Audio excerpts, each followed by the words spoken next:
this seventh session of the Nomadic Labs Research Seminar. Today we are welcoming Roland Zumkeller.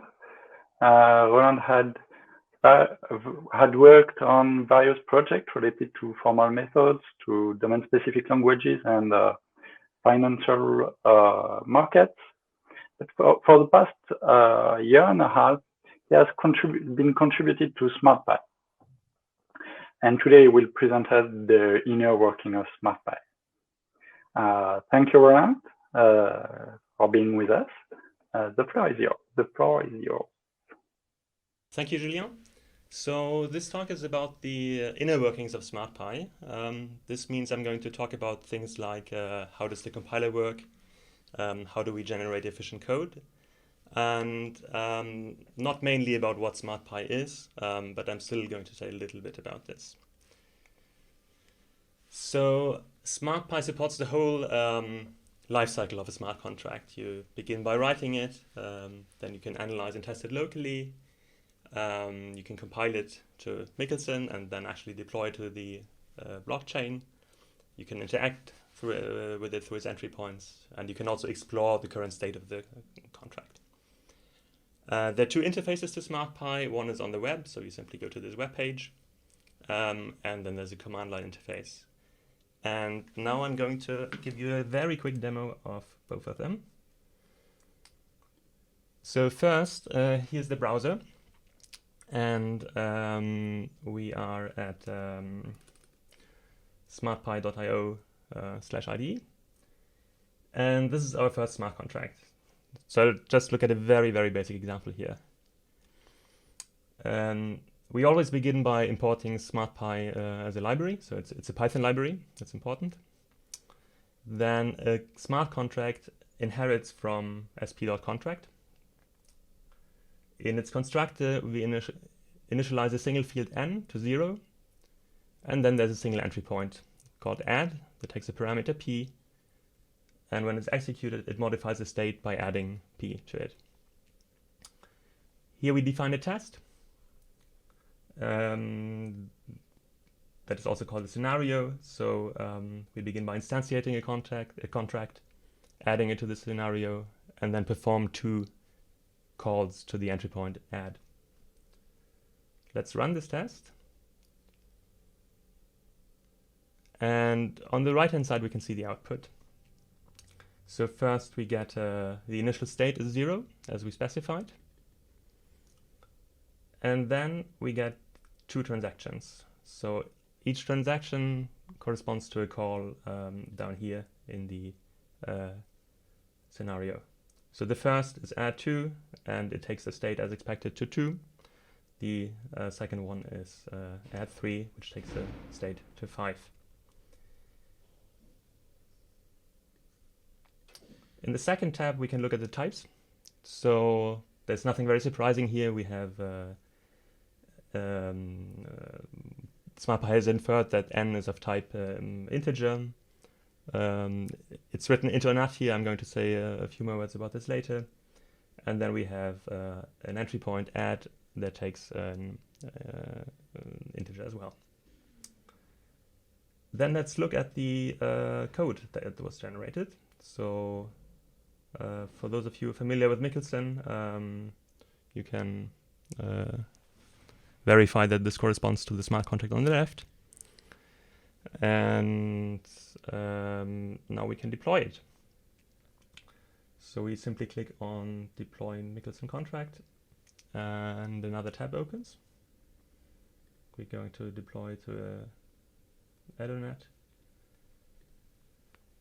There's a mechanism to save accounts, so you don't need to remember your secrets. Well, you should anyway, but you can put them up here. And then we click on deploy contract. This is just some diagnostic info, and we accept. And here we see the result is status applied, which means everything is okay.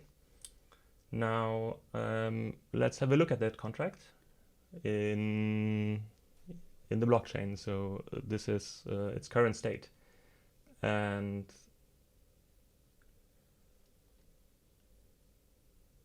oh, that has not been included yet, so I need to reload this page.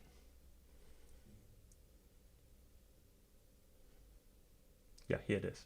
So the storage is 0 initially, as we had specified. Now I'm going to build a transaction. So I want to add, let's say, 2. Build the transaction parameters. And again, we specify the account and send off the transaction. That's okay. That has been applied. Now when I reload this page, it should reflect the result. Well, not just yet, but it is going to in a few seconds. There we go. Storage is now 2. Okay, so that was a very quick overview of the web interface. There's also a command line interface. So here it is. And so let's look at this file. This is exactly what we just had in the browser. And to run this from the command line, we call smartpy.sh, test, the name of the file, and an output directory. And now let's look at what was generated there. There's a bunch of files, so you have a file for each contract and a file for each entry point call in different formats. Let's look at one of them, namely this one over here, which is the contract in Michel.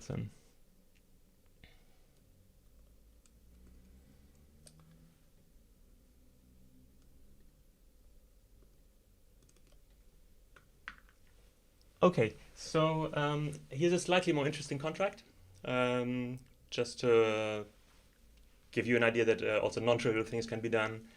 This is a fungible asset contract that manages accounts, and the operations on the accounts are increase balance.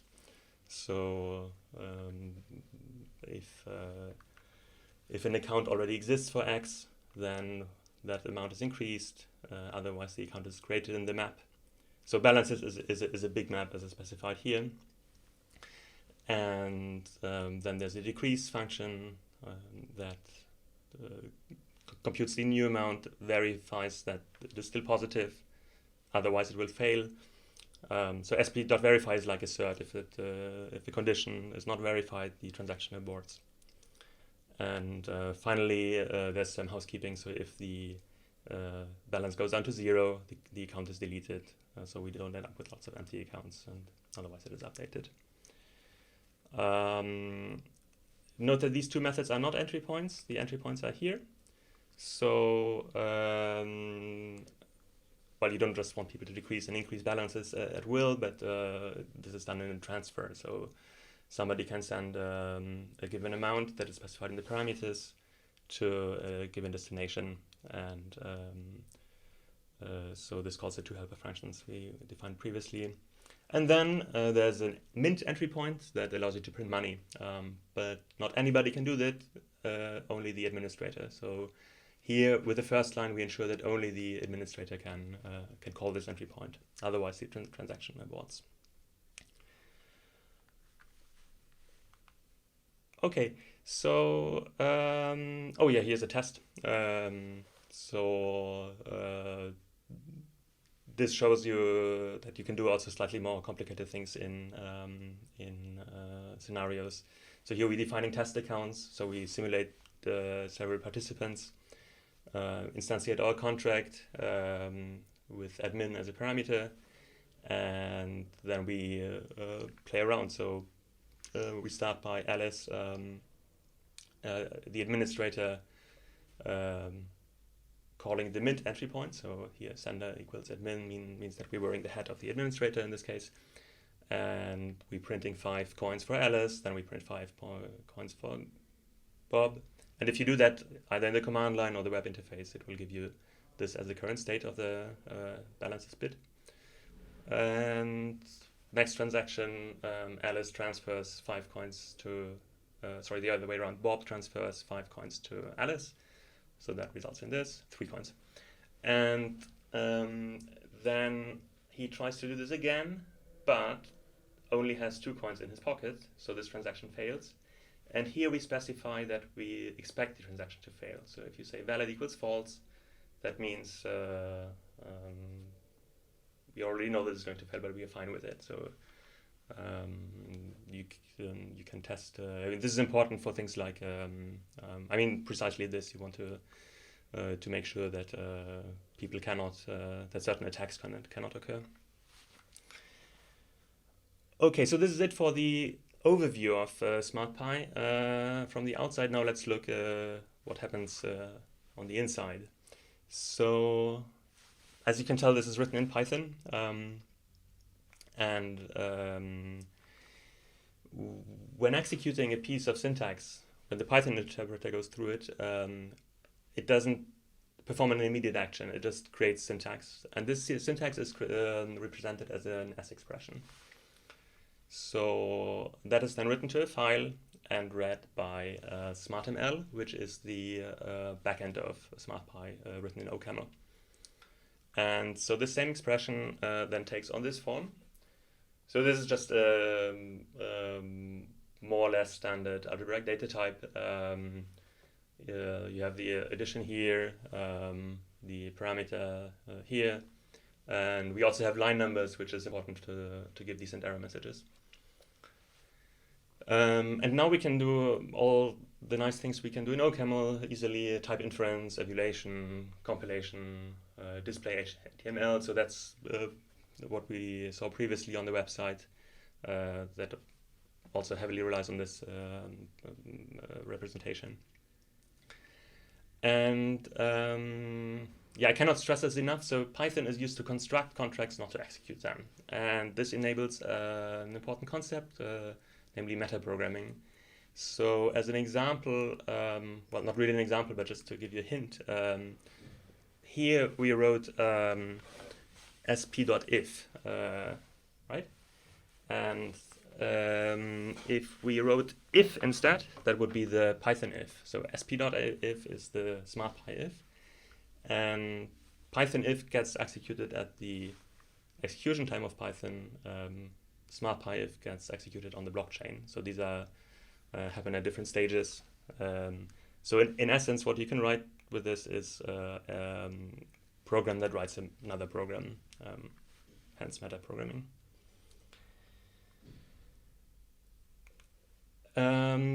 Here's a quick overview of the syntax, just for sake of semi-exhaustiveness. So important notions are contracts and entry points. Then we have control flow, including loops. They're local variables, so you can define a variable and then update it. There are exceptions. We'll say a lot more about these later. And assertions, which we already saw. Data types, so these are just normal atomic data types that you find in most languages. They're records and variants, containers, things like lists and maps, and some blockchain-specific types like tmutus, which is the type of the currency. And finally, there's a piece of syntax for type annotations. So you can say that an expression has a certain type and specify that, and that will be taken into account by the inference mechanism, which is what we're going to talk about next. So SmartML's type system, and therefore SmartPy's type system, is a Hindley-Milner style system without the interesting part. So we don't have the generalization rule, mainly because there's no polymorphism in Michelson, and therefore it's well, it would at least be difficult to add it to a language that translates to it. However, there are polymorphic values provided by SmartPy itself. So if you write the empty list, you don't specify what the element is going to be, or whether you're going to put strings or integers into it. However, the correct type is inferred.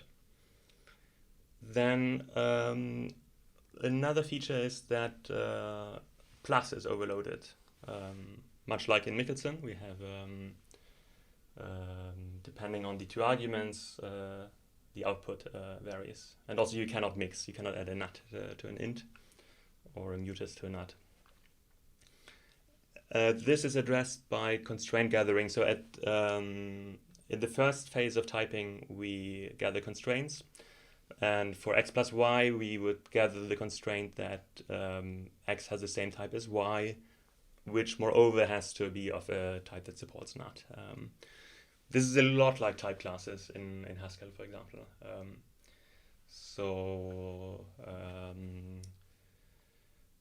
Yeah. Oh, and records and variants are structurally typed. That means you don't need to declare anything. You can just start using a record. So perhaps a bit like in SQL. And so the message here really is we don't bother you with types as a user, but they're very much there. And this is achieved through these design choices.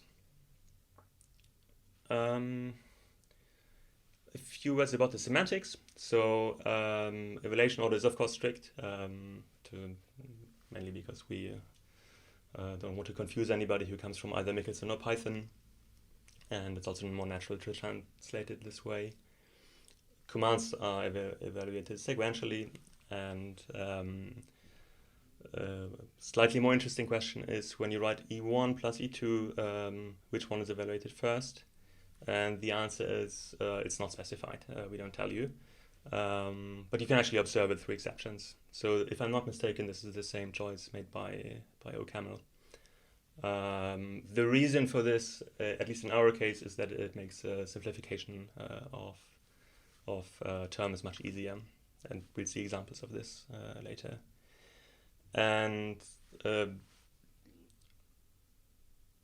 if you throw an exception, you're guaranteed to get that exception, not a different exception. That's also an important property. This may seem obvious, but there are some languages that, for good theoretical reasons, might have different choices. And moreover, an exception is different from non-determination. So you can write infinite loops in Michelson and also in SmartPy, and we want to distinguish this from an exception. Finally, assignment has copy semantics. So this is slightly different to Python, where if you have a nested map, then you may end up with surprises. So this choice is more natural for us. So how do we compile SmartPy to Michelson? So the main difference, there are many differences, but one is there's no stack in SmartPy, but we do have variables. So this is probably best explained by an example. Assume we have this initial stack, so we have 2 integers on the stack, and these little things in accolades are what we call the stack tag. So this is an additional information on top of the type that allows us to remember what this represents. Nothing to do with Michelson annotations, by the way. This is just a tag that is used internally in our compiler. Then how do we translate this statement, this command? So this creates a local variable x and initializes it with storage plus 42. Well, we go fetch the storage, which is the second element on the stack, hence dup2. Now it's on the top of the stack, namely here. And then we push the 42, which ends up here, of course, and we add the 2 together. Now we're done at this line, but we still need to remember that the thing we constructed here is x. So we just put another tag there, namely x.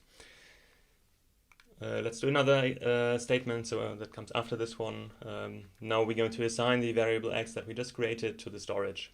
And you can see here, well, we first fetch the storage here, and then drop it because it's going to be replaced. and then we just reorder things so that X is in the correct position. But now we no longer want to call it X, but storage. Okay, so this works. You just do this for every syntactic construct you have, and you have a compiler. But the resulting code is quite inefficient.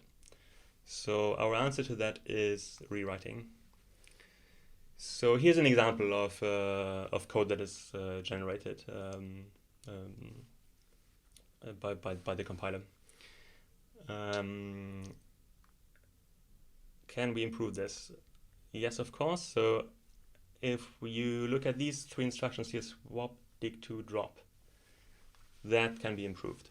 Or at least it can be changed. I'm going to make clear shortly why this is an improvement, but let's understand why this rule is valid. So swap means you swap the first two elements. Dig2 drop means you drop the third element. Okay, so you swap the first two elements, then drop the third element.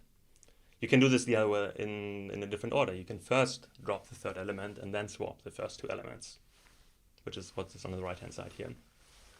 So let's carry out this substitution. Here we go.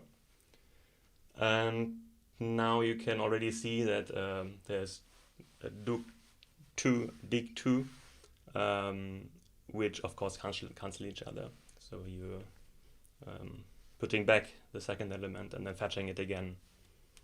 This is a no-op. So let's get rid of this. Then we have dup drop. Well, you duplicate the topmost element and then drop it. Useless as well. Let's get rid of that. And finally, swap. Swapping the first two elements twice is like doing nothing. So we can delete that as well. And now we ended up with a rather shorter set of Michelson instructions, which is nice. So let me give you an overview of the kinds of rewriting rules we have. So there are many, and they fall in different classes. So first of all, we do constant folding. If you do push 2, push 3, add, you may as well write push 5. Swap and dup, and these things, we've seen some of them, so this is just reordering things on the stack. There are a few rules for that. And then there are rules about conditionals that are quite important, but I'm not going to get into these. They're a little bit more complicated. The more interesting thing is bubbling up of drop. So this is a family of rules that work together in conjunction to achieve a certain goal. So it's a strategy in order to drop things as early as possible. Why would you want to do this? Well, if you know that already that you're going to throw something away, you might as well do it early, because otherwise it keeps lying around on the stack and you have to climb over the garbage every time you're fetching something which costs gas and makes you probably need more instructions as well. So let's look perhaps at the first example of this family of rules, namely the add rule. So adding the first two elements and then fetching the third element is the same as first fetching that element, which before the add is the fourth one, dropping it, and then doing the addition. So the dropping moves to the left, as you can see. The justification for this is arity.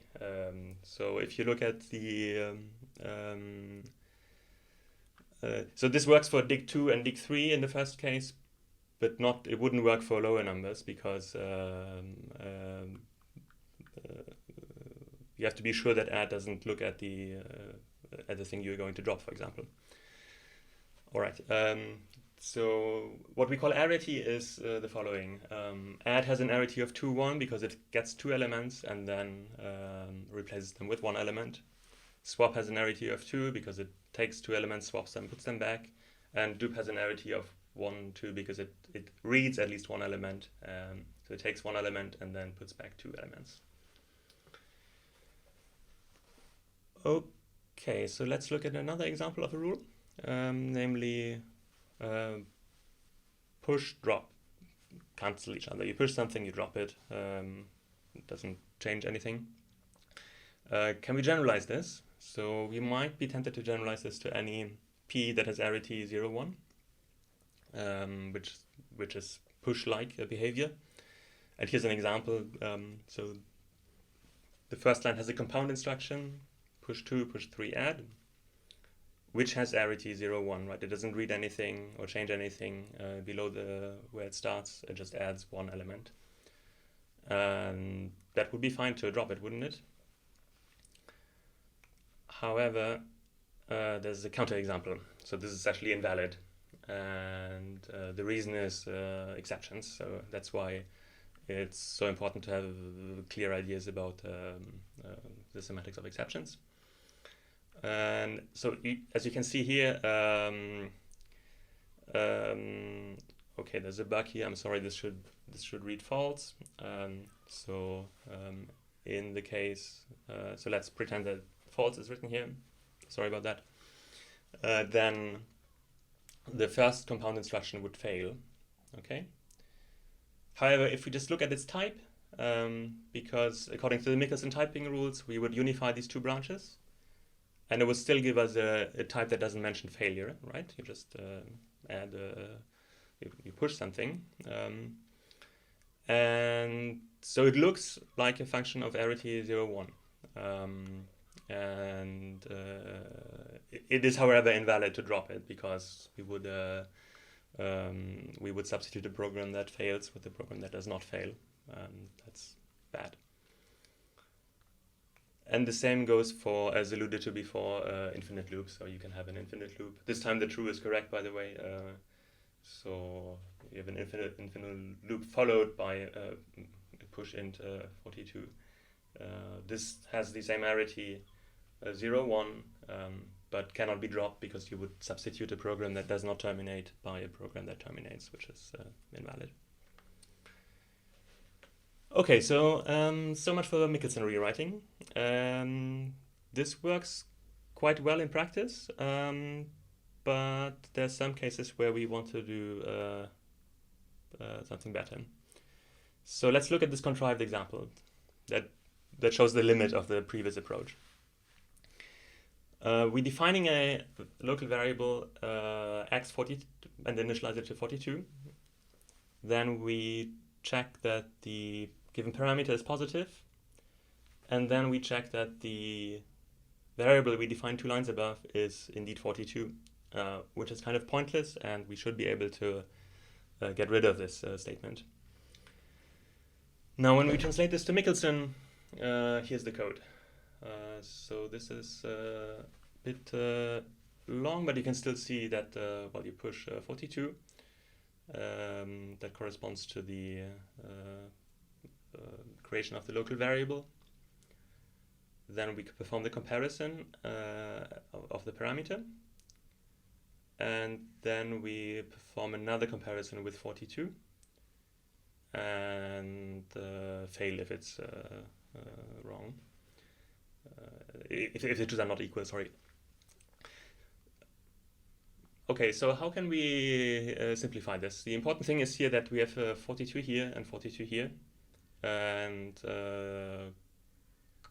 we statically know that we compare these two and therefore it's equal, but it's not really obvious from reading this code, right? You could invent a rewriting rule perhaps that has 5 elements and then does something clever, or some meta rewriting rule that does something even more clever. But there's another approach to this, and what we're doing here is we translate to a language with binders, which we call Michel. So this is essentially Michelson without the stack, but with variable bindings, so these let statements here. And here's the contract as it was on the previous slide, and on the left you can see the translation to Michel. Few things to point out. That's before we do that. So we preserved the unpair, right? Then unpair 2 means that it's a pair of length 2 because for some reason the most recent Michelson version has pairs of length 3 and still calls them pair. But so unpair 2 is really we unpair a pair. Just ignore the 2. Then the push is, there's no instruction for that in Michel. We simply bind it to a variable. And dig is conserved. So there's a dig here. And it takes as an argument a what we call a vector. So that is a fragment, a piece of stack. It's not a Michelson list. No? This is a Michel notion. And on the left-hand side as well, there's the brackets mean there's we assigning this to a vector. Okay, then we can do rewriting in Michel as well. So an obvious candidate is this dig2 here. We know what dig2 on a length on the stack of length 3 does. It takes this one and puts it in front. Then we can observe that here we have a assignment of a vector to a vector. All of them are variables, so let's inline those. Here are the occurrences. Then let's look at these two. So you can observe that they both have fail width in the else branch. So that means if you make it further, if at this point the program hasn't failed yet, then S11 from over there is going to be equal to x3, and S12 is going to be equal to x2. So we can inline this as well. But of course we need to keep the if statement with the fail width. Now what's left? We still have some constants. So x3, x4, and x13, we know what their values are. Here we are. And the rest is now constant folding. So compare 42, 42, we statically know the answer to that. And therefore, we know the answer to the next line as well. And namely that x15 is true. And therefore, this can be simplified to this. And we're done. So this is a lot simpler than what we started with. And it's not something easily achievable in Michelson. It is achievable, but you need to be quite clever and maybe a little bit too clever to be confident about the correctness of your code. However, in Michel, it's expressed in a rather natural way. So let's translate this back to Michelson. Here we are, and compare it to what we started with. We went from, not counting the first and the last line, from 13 lines to 7 lines, which makes us quite happy. Now, just a few general words. I'm not going to give a full formal presentation about Michel, but like I said, it's essentially Michelson without a stack, but with a let construct.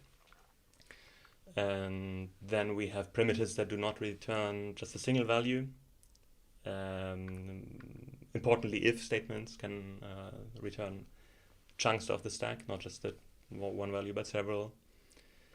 And so we use vectors to address this, as you've seen in the example.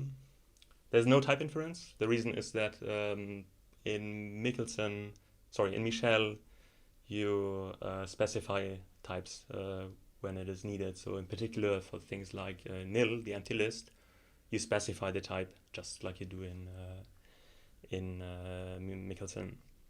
So you can simply do a bottom-up traversal of an expression and calculate its type. There's no need to bottom-up modulo the let bindings, of course. So if you have a let binding, you first look at the left part and figure out the type of that, then put it into your environment and evaluate the right part. And the semantics is very similar to Michelson and SmartML, so it's strict and no surprises here. this is a piece of code that implements a rewrite rule. So this is actually part of SmartML. That's the rule that says if you have a dup and a vector that is of which we pattern match the first element here, then we can just duplicate the first element and create another vector. So this is very concise. Here's another example, variable inlining. So we have, let's see, this is the rule that says if you have a let statement that binds a variable to another variable, you're going to inline this. So we saw an example of this before, I think. So if you have let x equals y in, then you're just going to return the remaining part where x is substituted with y. How is this implemented?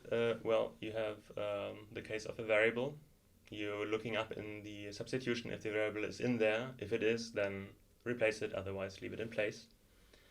And then for the let expression, we uses a technique where you to pass the substitution down, we construct a function. And here we apply the substitution to the first expression, and look at the result if it is a variable. So if we are indeed in the case where we have a variable here as well, we add it to the substitution and apply it to E2. And otherwise we don't change anything, we just continue in E2 with the original substitution. So if this looks funny to you because E1 is supposed to be an expression, but we apply using it as a function here, well, that's because we're using a technique that uses catamorphisms for recursion. This allows us to write these things rather concisely without ever mentioning recursion. So of course you want to do this on your whole tree recursively, but I'm not going to go into any details on this, but if you find yourself writing lots of cases where the left-hand side is similar to the right-hand side in a structural way, then this might be a good thing to look at. There are other rules as well for loops, in particular. One example would be an analysis that looks at the state of a loop and sees if any of its variables are just returned as is. So they kind of fake part of the state. They're just in there and they're never changed. So then that can be transformed to a simpler form where the state is factored out, and that makes things a lot simpler sometimes.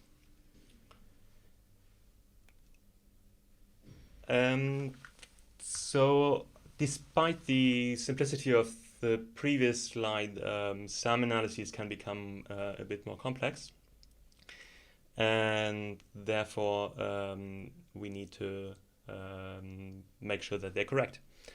So we do this dynamically. We defining a few invariants. So let me first explain these. So well-typedness is obvious. Does it have a type? If it doesn't have a type, then you probably committed you made an error during your transformation. And moreover, is the type the same as before, which in almost all cases should be the case. Otherwise, you made a mistake as well. Are the bindings unique? So some transformations use the property that every variable has a unique name. So we don't allow shadowing, and we don't allow even having in two very different places the same name for a variable. That's just a matter of convenience for gathering information and not having to worry about the place. Then there's an analysis for loops. So does the loop refer to anything outside its state, does it refer to the outside state?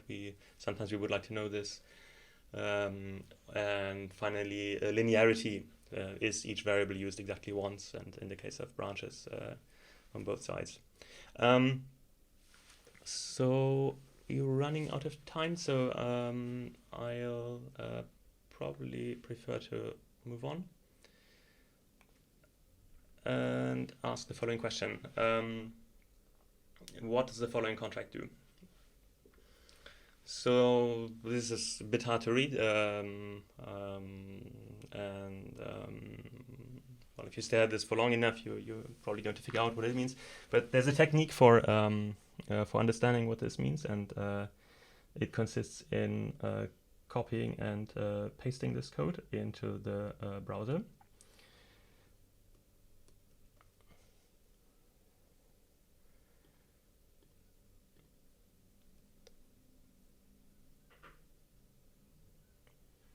And then pushing this button and clicking on SmartPy here.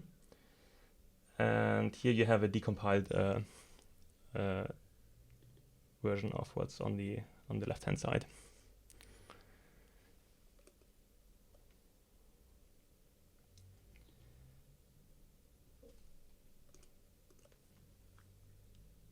So here a little bit larger. So when we decompile this is the result. So we have a, let's say, pre-alpha version of a decompiler that takes a Michelson contract and constructs a SmartPy contract.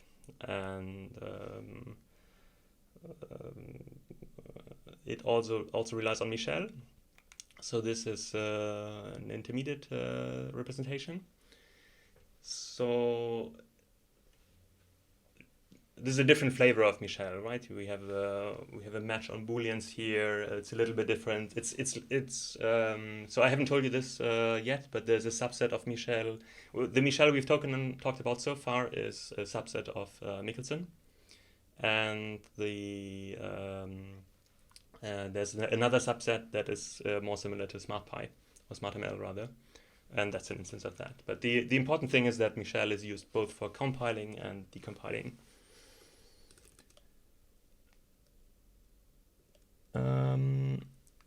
And that's pretty much it. So the important message is, like I just said, that SmartPy manages to generate efficient code by rewriting, and it uses various intermediate representations, and we are able to share some of the same techniques between compilation and decompilation, which is quite neat.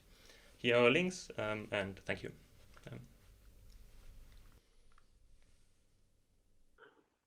Thank you, Roland, for your nice presentation. We had a lot of questions, so I will try to summarize them a bit. Maybe we will start with the SmartPy language and then go down to Optimizer and Michelson. And so on SmartPy, we had a question about, is there some subtyping between records and variants? No, so there's no subtyping as it is usually understood. Types are different, so if you have a record that has fields X and Y and another record that has fields X, Y, and Z, they are distinct, they're not interchangeable.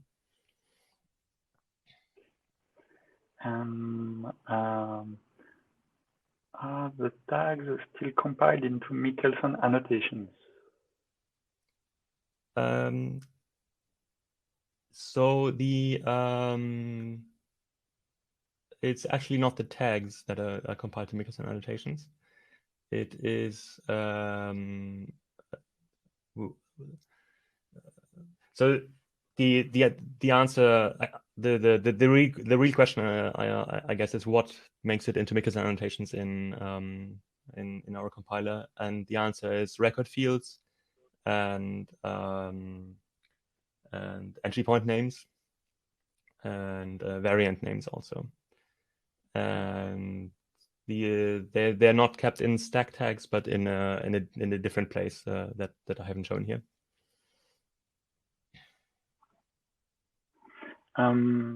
Okay, so there are also a lot of questions about the optimizer. I will try to summarize it into maybe two questions. So the optimizer, is it possible to use it as a standalone and tool, and how does it compare with the one in the Lego compiler? Okay, so the answer to the first question is here. You go to, well, this is on localhost, but you can go to smartpy.io and well, let me actually show that.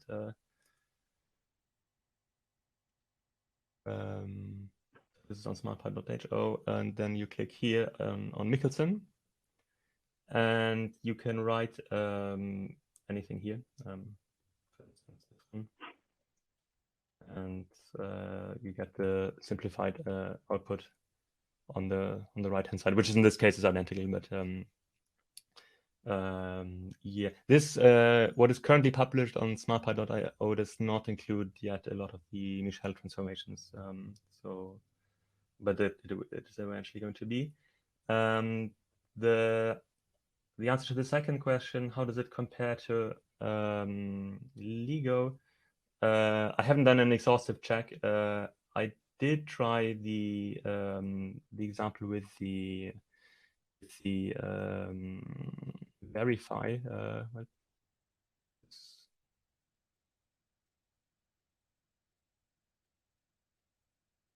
Yeah, this piece of code over here. I wrote a Lego version of this yesterday on what is on their webpage, and ours is shorter.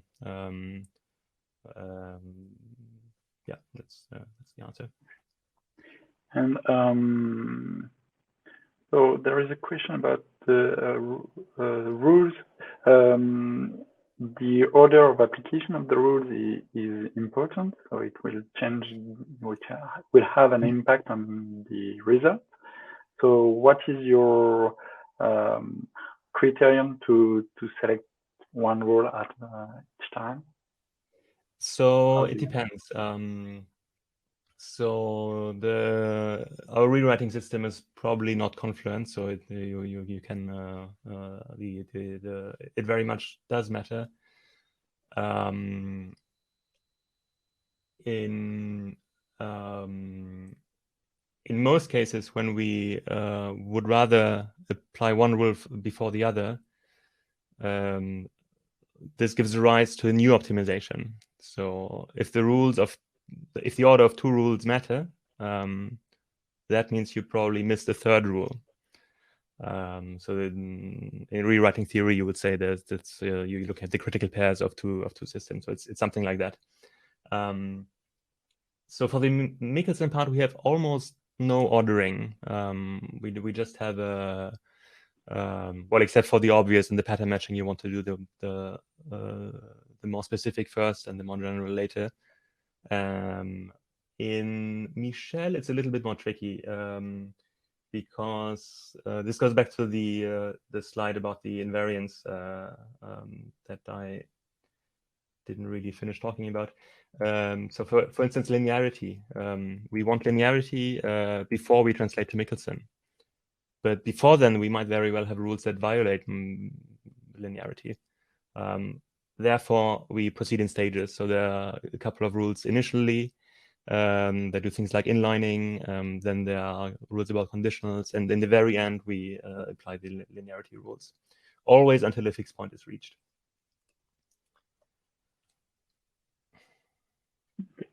And so I think it's related to that how do you ensure the correctness of your rules application? How do you ensure that it preserves the semantics? Of the rewriting? Yeah. Okay. So I can sense the question is why do you have formal proofs? No, we don't. We do exhaustive testing. We have the system here that ensures that, well, not the semantics changes is invariant, but at least that the rules preserve certain properties. But as of now, it's not. We haven't proved it formally. We might look at this in the future, but we don't have anything right now. someone is asking, exhaustive in which sense? Exhaustive? In which sense is it exhaustive? Sorry, I don't understand the question. What is this referring to? The rewriting system, or? Yeah, I guess. Exhaustive testing. You said in your tests were exhaustive in some sense. Oh, did I say that? Oh, okay. Well, there was a metaphoric use of exhaustive, or yeah, you're right. In technical sense, it's not true. It's not exhaustive. It's what I meant is we have many tests, and yeah. Okay. Okay. Okay. Maybe one question that has not been asked is: are you aware of the Michel framework, which is in Coq, an interpreter of Michelson Coq? There is also a rewriter, optimizer, that has been proved correct.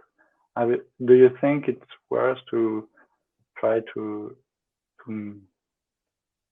merge the effort so that all the rewriter existing, there is one in Lego, one in SmartPy? Well, from an sort of being lazy and working less point of view, I'd be very much in favor of doing this. On the other hand, there are important practical aspects.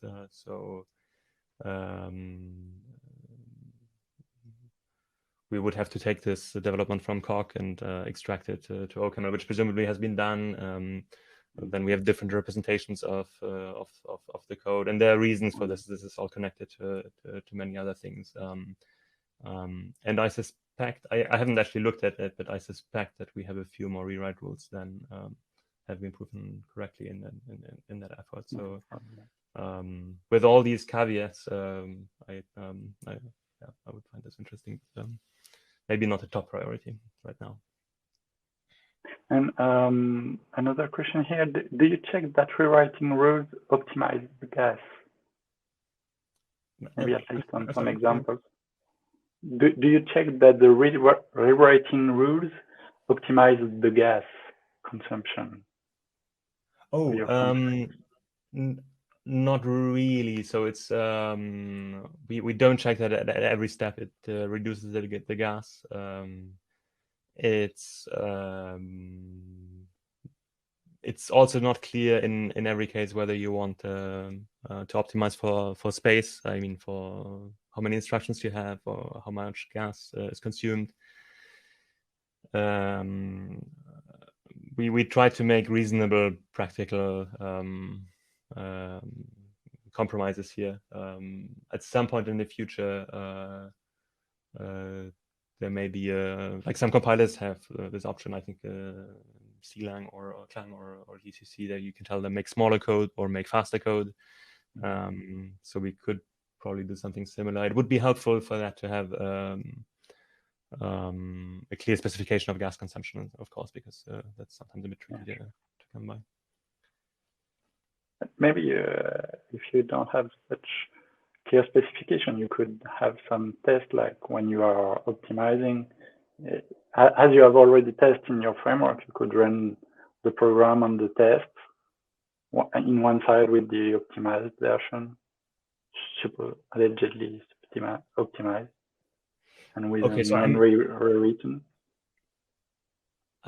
I'm quite confident that the code that is run, so code that has been optimized runs faster, meaning consumes less gas than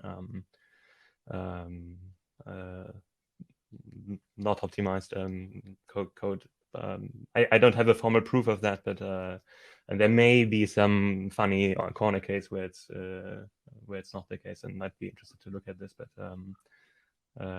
yeah, we could test it, I guess, but it seems quite unlikely. Maybe a question on your decompiler. It seems to be a work in progress, or if I understood well. Very much so. Yeah. Are you using the annotation for reconstructing the types, or Yes. or is it? Yeah. So would it work on a contract that has not been produced by SmartPy? That's a very good question, and the answer is there are contracts that use annotations in a way that is fine by the Michelson type rules, but that would lead to a contradiction in SmartPy. So we can't do that.